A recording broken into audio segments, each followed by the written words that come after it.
The General Command of the Bahrain Defense Force announced that all its arms and units are at the highest levels of readiness and defensive preparedness. It affirmed that since the start of the Iranian attacks, it has successfully intercepted and destroyed 194 missiles and 523 drones targeting Bahrain. The BDF General Command called on everyone to exercise caution by refraining from approaching or touching any unfamiliar or suspicious objects which may be remnants resulting from the Iranian attacks. The General Command clarified that the personnel of the Royal Field Engineering Unit are fully prepared to safely handle such objects in order to ensure the safety of all the citizens and residents. The General Command of the Bahrain Defense Force affirmed its pride in the advanced combat readiness and high vigilance demonstrated by its valiant personnel in carrying out their sacred national duty, defending the homeland and safeguarding its achievements. Bahrain affirmed the success of its national model in defending its sovereignty and enhancing its security and stability based on the strategic vision and high combat readiness of the Bahrain Defense Force. More in this report. Bahrain has presented a unique strategic model for defending its homeland and preserving its historical achievements, embodying the principles of national sovereignty. Through wise leadership, the kingdom has established a proactive defense system that has strengthened security and stability and laid the foundations for a resounding national victory, which reflects the readiness of all its military sectors. In this context, the pivotal role of the Bahrain Defense Force has emerged, demonstrating exceptional operational efficiency in carrying out its national duties. فبعون الله تعالى ثم بفضل رؤيتهم الحكيمة ودعمهم المستمر تقف قوة دفاع البحرين دائما وأبدا برجالها البواسل وعتادها المتطور صرحا شامخا بسلاحه أمينا على رسالته السامية تحرس المملكة بعين اليقظة وتفتدي ثراها بأرواح رجالها الأوفياء برؤية ملكية ذات بعد استراتيجي وطني شمخت شهب رماح البحرين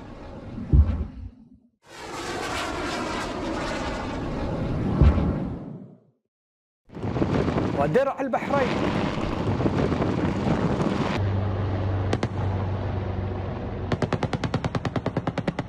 وصقور حمد في وجه الصواريخ ومسيرات الغدر الإيراني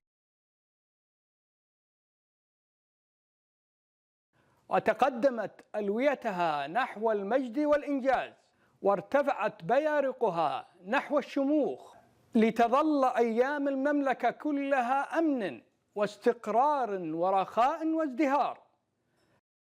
This readiness was practically demonstrated through the monitoring and neutralization of malicious Iranian threats targeting vital facilities, reflecting the significant technological and military advancements achieved by the defense system.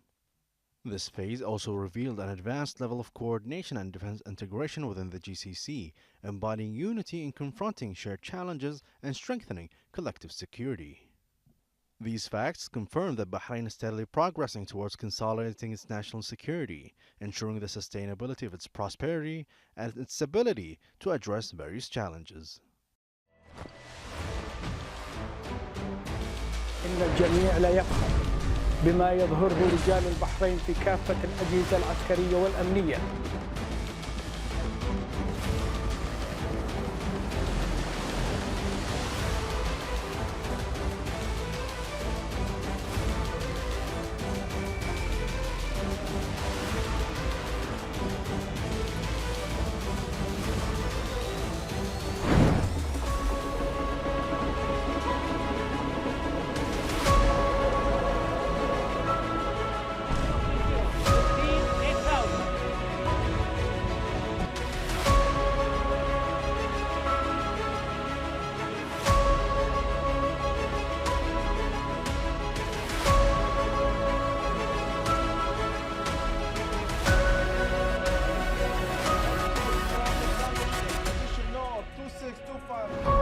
ربي اجعل هذا البلد آمنا. The Speaker of the Representatives Council and Chairman of the Executive Committee of the Parliamentary Division, Ahmed bin Salman Al Musallam, delivered Bahrain's address at the 152nd General Assembly of the Inter-Parliamentary Union (IPU) held in Istanbul, Turkey. with the participation of representatives from more than 116 parliaments and organizations. He emphasized that strengthening peace, safeguarding security, and ensuring social justice for future generations are among the core priorities of Bahrain's national approach and strategic vision. He noted that this approach is led by His Majesty King Hamad bin Isa Al Khalifa with the support of His Royal Highness the Crown Prince and Prime Minister Prince Salman bin Hamad Al Khalifa, adding that the legislative authority in the kingdom places strong emphasis on these priorities through legislation, oversight, and parliamentary diplomacy. Al Msallam said that the assembly is being held amid recent Iranian attacks targeting Bahrain, the GCC countries, and Jordan, describing them as a violation of international law, international humanitarian law, and the 1982 UN Convention on the Law of the Sea, as well as an infringement on state sovereignty and the safety of civilians. He noted that Bahrain, on behalf of GCC countries and Jordan, submitted a draft resolution to the UN Security Council adopted on March the 11th, 2026 as Resolution 2817 with the support of 136 member states, reflecting broad international consensus on safeguarding sovereignty and maintaining international peace and security. He added that the UN Human Rights Council also adopted Resolution 38 for the year 2026, condemning the Iranian attacks and their implications for human rights with the support of 106 countries. The speaker said that despite these resolutions, Iran has continued its attacks using ballistic missiles and drones, targeting civilian infrastructure, including airports, ports, hotels, energy and industrial facilities, food security services, residential areas, and diplomatic missions, resulting in significant loss of life and property. He highlighted that the escalation also included attempts to disrupt navigation in the Strait of Hormuz, posing a threat to international maritime security, energy supplies, and global trade. Al Msallam emphasized that the current phase requires collective responsibility from the IPU and the international community, particularly the United Nations, to condemn these attacks and ensure compliance with the international law and relevant resolutions while continuing efforts to achieve sustainable development and lasting peace, including a joint solution to the Palestinian cause and the legitimate rights of the Palestinian people. He noted that Bahrain has requested the inclusion of an emergency item on the IPU General Assembly agenda based on UN Security Council Resolution 2817 and Human Rights Council Resolution 38 to condemn the Iranian attacks targeting GCC countries and Jordan. He expressed confidence that the IPU will adopt a resolution condemning these attacks, highlighting its role in upholding its principles and responsibilities, particularly under the theme of the Assembly, nurturing hope, securing peace, and ensuring justice for future generations. Al Msallam added that the theme reflects the aspirations of peoples seeking peace, security, and a better future. The Representatives Council Speaker and Chairman of the Executive Committee of the Parliamentary Division, Ahmed Al Msallam, met with the President of Morocco's House of Councillors, Mohammed Ould Al Rashid, on the sideline of the 152nd Assembly of the IPU.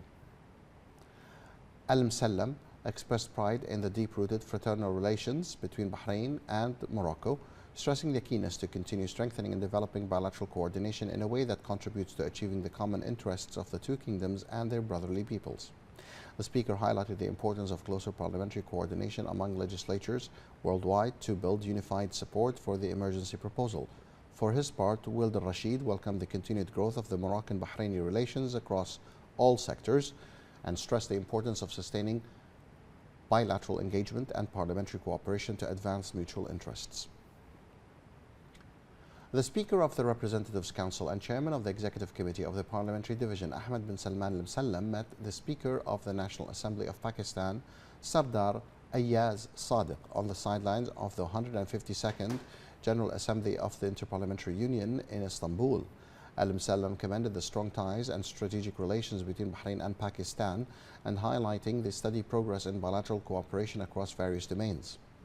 He expressed appreciation for Pakistan's constructive initiatives and efforts to promote security and stability in the region.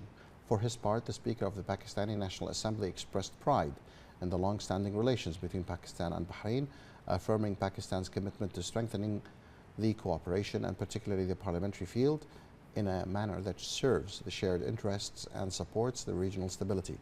The meeting also reviewed the means to enhance parliamentary cooperation and exchange views on regional and international issues of mutual interest, contributing to strengthening parliamentary partnership and supporting international efforts to promote security and stability.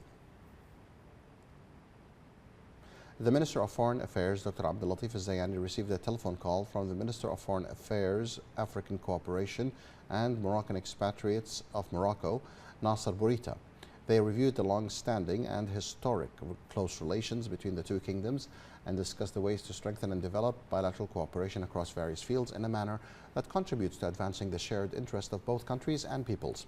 They also exchanged views on recent regional developments, including the repercussions of the unlawful Iranian attacks against Bahrain and the GCC, the closure of the Strait of Hormuz to international navigation, and the ongoing efforts to enhance security and stability in the region. The call further addressed strengthening diplomatic cooperation and coordination between the two countries across the various international forums, in addition to discussing a number of issues of mutual interest. The Minister of Foreign Affairs, Dr. Abdulatif bin Rashid Al-Sayani, received the Executive Director of the International Institute for Strategic Studies Middle East, Air Marshal Martin Samson, at the ministry's headquarters. During the meeting, the two sides discussed avenues for bilateral cooperation and coordination between the Ministry of Foreign Affairs and the International Institute for Strategic Studies, IISS, as well as the ways to further develop and advance this cooperation towards broader horizons in service of the shared objectives. They also exchanged views on the perspectives on current regional and international developments, in addition to a number of issues of mutual interest. The meeting was attended by the head of the Coordination and Follow-up Sector at the Ministry of Foreign Affairs, Ambassador Saeed Abdel Khaliq Saeed. The Minister of Finance and National Economy, Sheikh Salman bin Khalifa Al Khalifa, delivered a statement before the Development Committee on behalf of the Arab Group countries and the Maldives, represented by Bahrain, during his participation in the 2026 spring meetings of the International Monetary Fund and the World Bank Group held in Washington. The minister said that for 40 days and 40 nights, peaceful and development-focused countries of the Gulf Cooperation Council and Jordan had been subjected to a barrage of unjustified and indiscriminate attacks involving ballistic missiles and drones launched by Iran. The finance minister noted that the attacks had resulted in casualties, injuries, and extensive material damage across all participating countries, adding that they stood strong today, proud of their armed forces, security services, civil defense personnel, and the citizens and residents who had demonstrated unwavering resilience and steadfastness in the face of the aggression.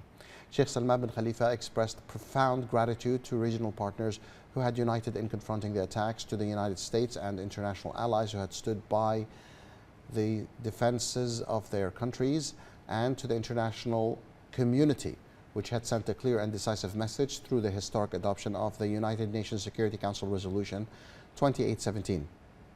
The minister stressed that Iran's attempts to disrupt the navigation in the Strait of Hormuz constituted an act of economic terrorism, given the severe repercussions for global supply chains. More than 20% of the world's oil and liquefied natural gas supplies pass through the strait, along with over 27% of the global aluminum exports and more than 30% of fertilizers exports, amid what he described as the greatest disruption to global supply chains since the Second World War, requiring a concerted international response. Madam Chair, fellow governors, for 40 days and 40 nights, the peaceful and development-focused nations of the Gulf Cooperation Council and the Kingdom of Jordan were subjected to unprovoked and indiscriminate barrages of ballistic missile and drone attacks by the Islamic Republic of Iran. 40 days and 40 nights, wave after wave, of over 5,000 missiles and drones, over 1,000 of them in the first 24 hours alone, deliberately targeting civilians, residential areas, educational institutions, commercial buildings, airports, ports, power plants, oil and gas infrastructure, and other critical civilian infrastructure. These attacks resulted in the loss of life, injuries, and extensive material damage in all our countries.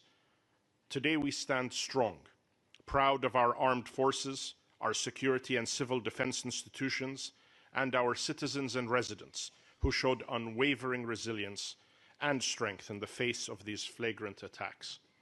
We are deeply grateful to our regional partners who stood united in countering the impact of these egregious attacks, to the United States and our international allies who stood shoulder to shoulder in the defense of our nations, and to the international community which delivered a clear and resounding message through its historic adoption of UN Security Council Resolution 2817. Iran's attempts to obstruct the Strait of Hormuz is an act of economic terrorism, with severe impact on global supply chains. Over 20% of the world's oil and LNG, over 27% of global exported aluminum, and over 30% of fertilizer exports.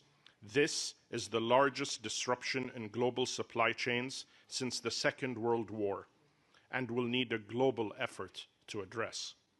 We stress the importance of establishing a durable ceasefire in Lebanon and to ensuring strong support to improve humanitarian conditions in Gaza. We are in a conflict between those who want to build a peaceful and prosperous future for our region and the world, and those who want to drag us into the Middle Ages. And we call on the World Bank and the international community to support us. Thank you.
The Minister of Transportation and Telecommunications, Dr. Sheikh Abdullah bin Ahmed Al Khalifa, affirmed that Bahrain is committed to developing and enhancing the sustainability of its public transport system in line with the global best practices and supporting its aspirations for more connected, efficient and high-quality cities.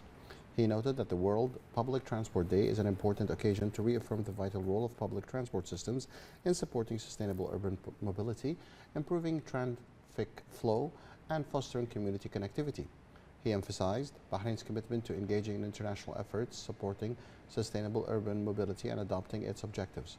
The minister added that the public transport system has proven its ability to continue operating under various circumstances, with buses continuing to provide their services with high efficiency despite the heinous Iranian attacks. He noted the continued implementation of development initiatives in cooperation with the Bahrain Public Transport Company, which enhances the position of public transport as a sustainable and effective option in supporting social stability. The minister praised the sincere efforts exerted by the national workforce and all those working in the land transport sector, emphasizing their pivotal role in providing vital services that affect people's lives and contribute to facilitating their daily commutes.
The Kingdom of Bahrain welcomed the announcement by U.S. President Donald Trump regarding the agreement on a ceasefire between Lebanon and Israel.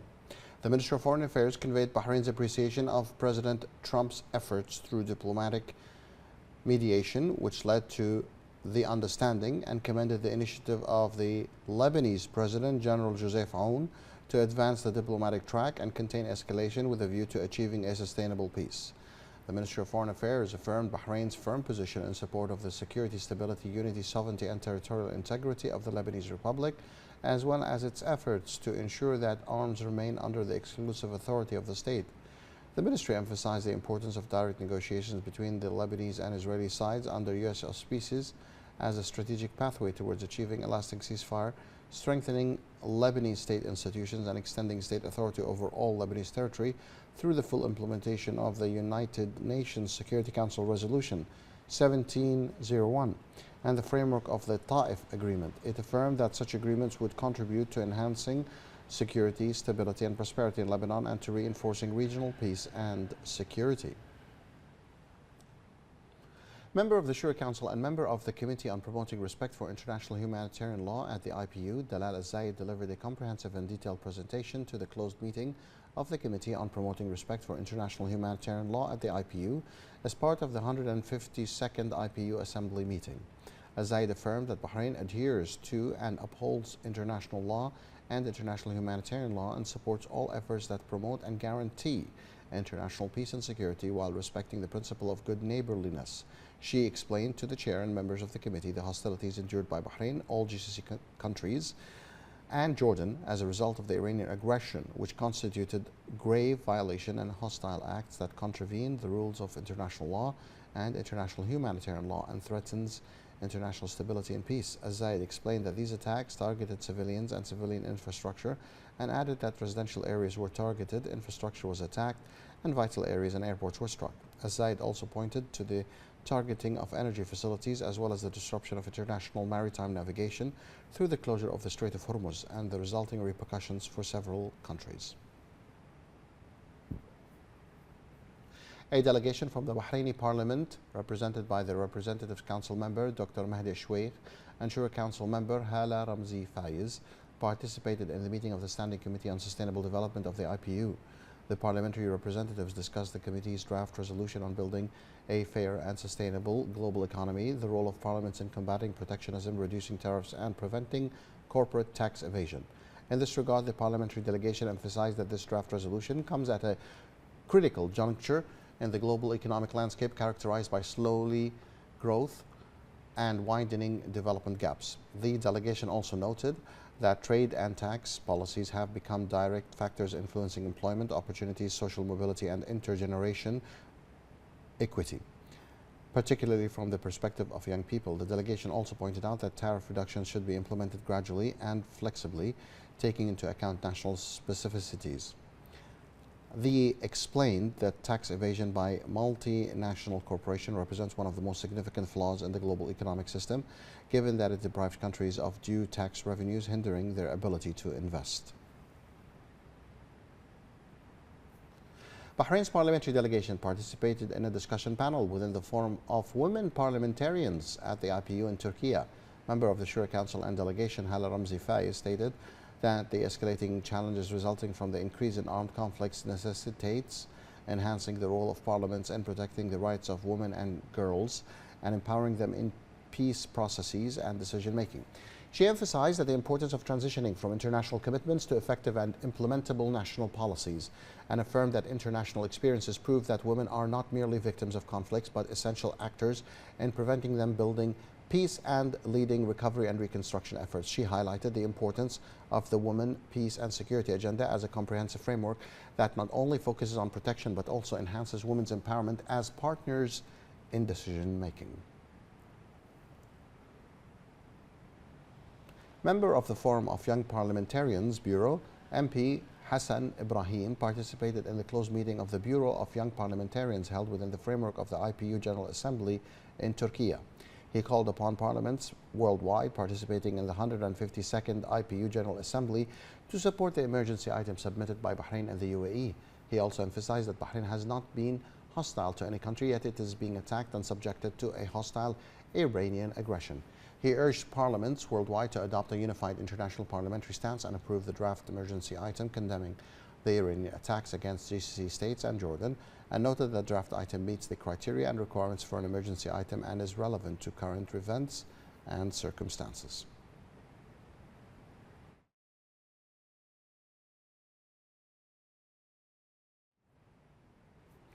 A delegation from the Bahrain Parliament participated in the Standing Committee on Democracy and Human Rights of the IPU held as part of the 152nd IPU Assembly.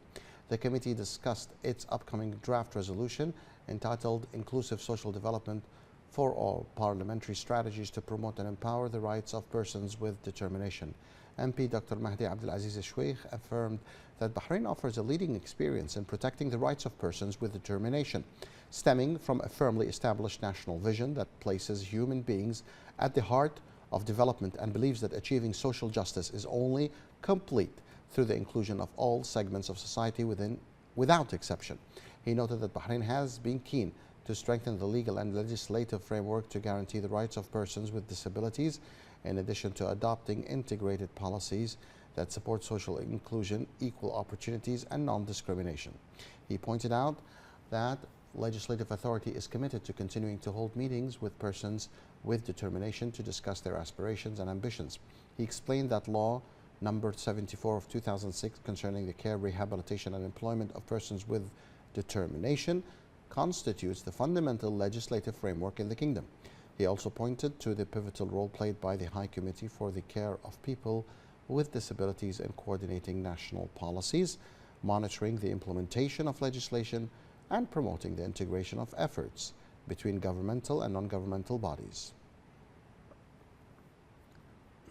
Bahrain's Parliamentary Division delegation took part in a workshop on multi-stakeholder approaches to peace and reconciliation as part of the 152nd Assembly meeting of the Inter-Parliamentary Union. Member of the Parliamentary Division delegation, Dr. Mahdi Abdelaziz Al-Sheikh, emphasized that Bahrain represents a leading global model in consolidating the values of peaceful coexistence and interfaith dialogue and in promoting the principles of citizen equality, reflecting the royal vision which calls for peace, understanding, and social integration. Referring to Bahrain's experience in supporting peaceful coexistence and interfaith dialogue, MP Al-Sheikh highlighted the pivotal role of parliaments in enacting legislation and exercising oversight to translate the principles of peace and dialogue into sustainable legal and institutional framework. He emphasized the importance of partnership between parliamentarians as religious and community leaders in fostering trust and social cohesion. The Secretary General of the Representatives Council and member of the Executive Committee of the Association of Secretaries General of National Parliaments, Mohammed Ibrahim Al-Sisi Al-Bu'nain, participated in a meeting of the Executive Committee held on the sideline of the 152nd General Assembly of the Inter-Parliamentary Union in Istanbul, Turkey.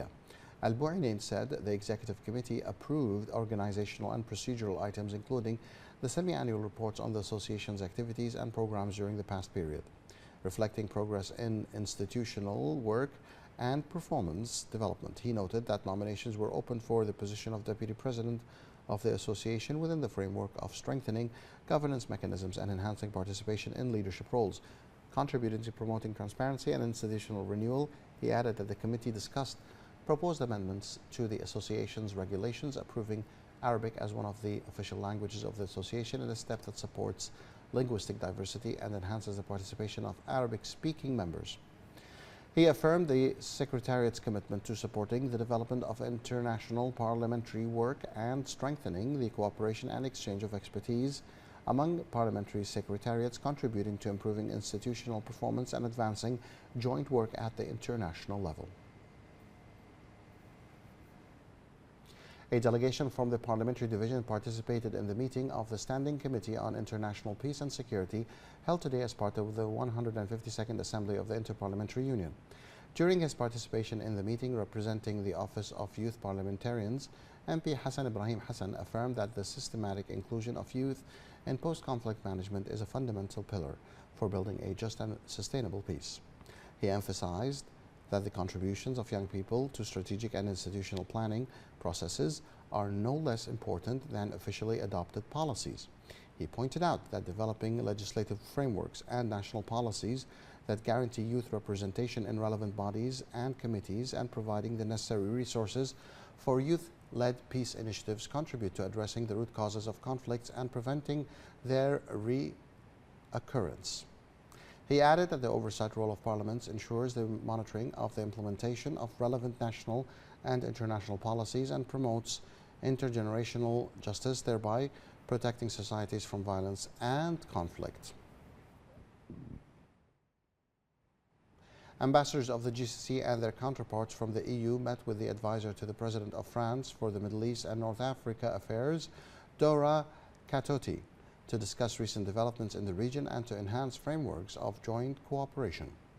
The GCC delegation was headed by the Ambassador of Bahrain to France, Issam Al-Jassim, while the EU delegation was headed by the Ambassador of Cyprus to France, Pavlos Kambos, whose country currently holds the presidency of the Council of the EU.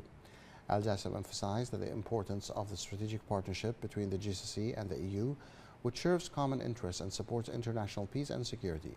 He also stressed the need to enhance dialogue and cooperation in the areas of regional security, maritime security, energy security, and countering various threats. He reiterated Bahrain's condemnation of the hostile Iranian attacks targeting Bahrain and the GCC, which pose a significant threat to the region's security and stability.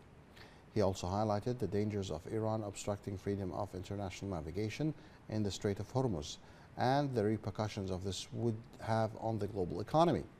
Kambos commended the European Gulf Partnership, emphasizing that it represents an advanced model of cooperation between regional blocs. Katoti affirmed the support of France and the EU for the GCC, noting the existence of cooperation and emphasizing the European side's commitments to strengthening this partnership in a way that serves regional and international security and stability. Within the framework of the 2023-2026 Labour Market Plan, the 2026 first quarter indicators show steady progress towards achieving strategic goals driven by clear vision and precise execution. The results reveal that 23% of the annual target has been achieved, employing 25,000 Bahrainis, reflecting accelerated job creation and stronger national workforce participation across the sectors. The data also shows 18% progress towards integrating 10,000 new Bahraini entrants into the labour market, underscoring a clear focus on empowering the youth and supporting their active role in the national economy. On the training front, 26% of the annual target to train 15,000 Bahrainis has been achieved, boosting the workforce readiness and the competitiveness amid rapid market changes.